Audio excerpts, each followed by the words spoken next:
Hello everyone again. I had the same problem that I mentioned that I had last time. I was cut off, interrupted because they say that I need to free up space. I don't know what I had to see what the problem is. In any case, I will now continue record, make a new video, shorter video maybe, and I will upload both of them. Okay, the second one I will call whatever Heidegger B, right, in parentheses, but we were speaking about this. Okay, so we don't know where the shoes are, right? Just the pipe in the painting by Magritte. There is nothing surrounding in the painting by Van Gogh. You can check that online, Google it. Surrounding this pale peasant shoes, shoes usually, I mean, like everything, anything has a context. I mean, there is the utility also means the meaning of something, right? The surroundings and so on, right?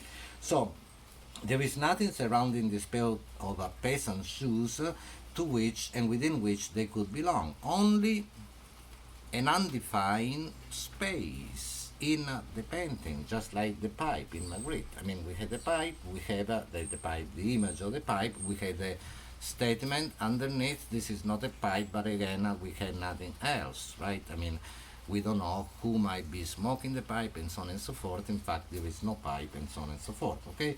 So he continues, Heidegger says, a pair of peasant shoes, speaking about the painting by Van Gogh, and nothing more.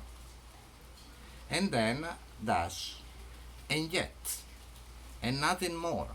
And yet, this is very important, okay, because this opens up, so many interesting questions, and what is this nothing more, that we usually dismiss as nothing more. We say we it counts something, we say that something counts as nothing, it's not important, right? I mean, that's all we have, right, the pair of peasant shoes and nothing more. And yet, and this and yet opens up a whole a new set of questions and possibilities in terms of interpretation, understanding, and so on.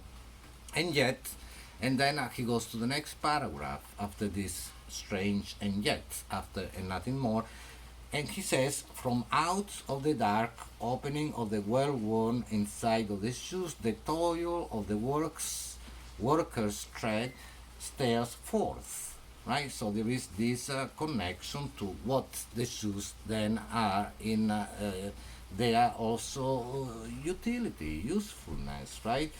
There is this again a kind of making reality shine, as Heidegger would say. The shoes vibrate with the silent call of the earth, right? So that's already there. The idea, the image, the idea, the connection we make to the earth, to the work in the field, and so on and so forth, right? This equipment is pervaded by uncomplaining worry, and so on and so forth. He says it belongs to the earth, and we have now Heidegger introduces this wonderful question of the relationship between the earth and the world. This equipment belongs to the earth and finds protection in the world. The earth and the world. Think about the relationship between these two things, right? Then he goes on, interpreting the shoes, the woman, the peasant woman wearing the shoes, possibly, and so on. And he goes into the question of the world, her world, the peasant woman, right?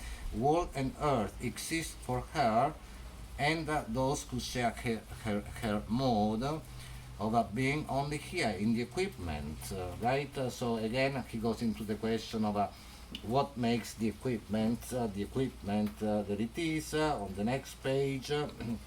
And he says on page 15, at one point now, nothing but sheer utility remains visible, right? And so that's basically the question of the relationship between the thing and the artwork, and how the artwork, right, says something about the thing as well, right, in some important ways. Van Gogh painting, he says toward the bottom of page 15, it is this that spoke. Okay, the artwork let us know what the shoes in truth are. The artwork more than the mere thing, the shoes themselves. The artwork tells us more. Let us know what the shoes in truth, and this expression is very important, in truth are, and he goes into the question of this truth, this in truth on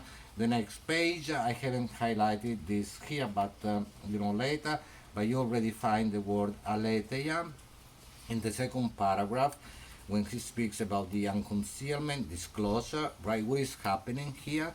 He says what is at work in the work, and then he speaks about Van Gogh again, the disclosure.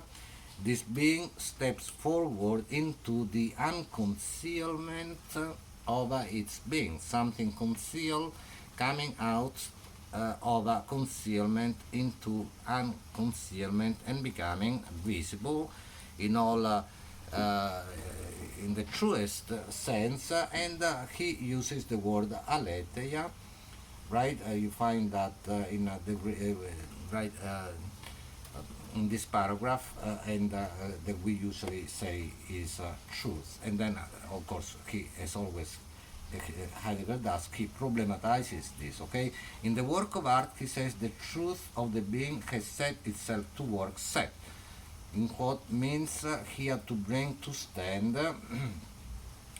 And so on and so forth. The word shining that I used before is used here. The being of the being, we spoke about that, right, comes into the constancy, permanence of its shining, right? It shines more or most, and so on and so forth. Okay, so then he speaks about aesthetics, and again, we can touch on everything, but representation on page 17. And then let me maybe skip a few important moments as well, like read the whole thing, especially pay attention to the highlighted sections again, and for example, on page 19, the very top, the top of page 19, the first sentence, I read only that. He says, but this is important for us, I hope. The artwork, right, the artwork opens up in its own way the being of beings. Okay, so art gives us, a glimpse of, an insight into what the truth of things is, the being of beings is, and so on and so forth. Okay, it is a venue, a path into understanding, right? I mean, if you will. Art is real. Then the next section is called the work and truth. Then he problematizes the question of truth. I already said something, but what's interesting here, there are many interesting things, but one that I find interesting is the word passageway in the middle of the page, page 19, where he says, he speaks about the artist, right, the innermost intention of the artist. He says through him the work is to be released into its purest standing in itself, right, which is what we saw before, the setting that he was speaking about, almost like a passageway which is a threshold, very interesting concept, right? It's the in-between, and what lets us see something that otherwise maybe we wouldn't, and so on. Okay, so again, because I want to soon close, wrap up, then he goes into other important things. He uses the Greek temple also as an example. Read that, and then I want to call attention to this word on page 21. Right in the middle of page 21, you see the word in Greek, right? The word in Greek, phusis, it will be Phusis. That's the transliteration of phusis, which is very important in the Greek tradition, very important in Heidegger's thought, right? Because phusis is the word that we, Heidegger says, translate too quickly, too hastily translate with nature. right? He has this, you find that as well, this problem with the Roman Latin translation of Greek words and so on, fusis. But fusis is the word, right, that you have inside physics. Physics comes from fusis and metaphysics and physical and so on. But the idea in Heidegger is that this fusis is not simply nature, whatever that means. We already saw the problematization of nature in Spinoza, if you remember natura naturans, naturans and natura naturata, right? The active producing nature, and then the manifestation, whatever we see, the potency inside. Similarly, right? I mean, for Heidegger, this fusis is the self-arising, right? What growth, what we understand as nature, what arises by itself. That's what fusis is, okay? And he speaks about the earth in very interesting way, okay, here on this page 21, but I want to wrap up, and then 22 also, the earth and the world. We'll go back to this next time, will be an important part for us next time, because I close here, with this wonderful moment on page 23, then I will go back to this page next time. World, he says, is not a mere collection of things, right? The things, the many things, countable and uncountable, known and unknown, that are present at hand, right? To be present at hand means that I can use them, right? This book, present at hand, that I can use in their utility, the various things. This is not what the world is, just this mere collection, okay?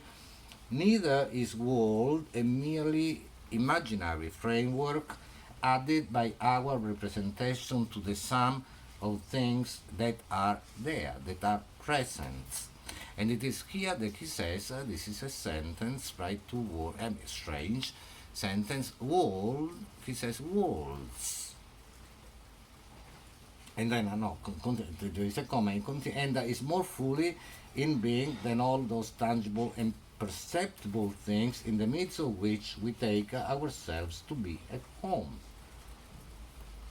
Okay, so then he goes back to this idea of, the worlding of the world.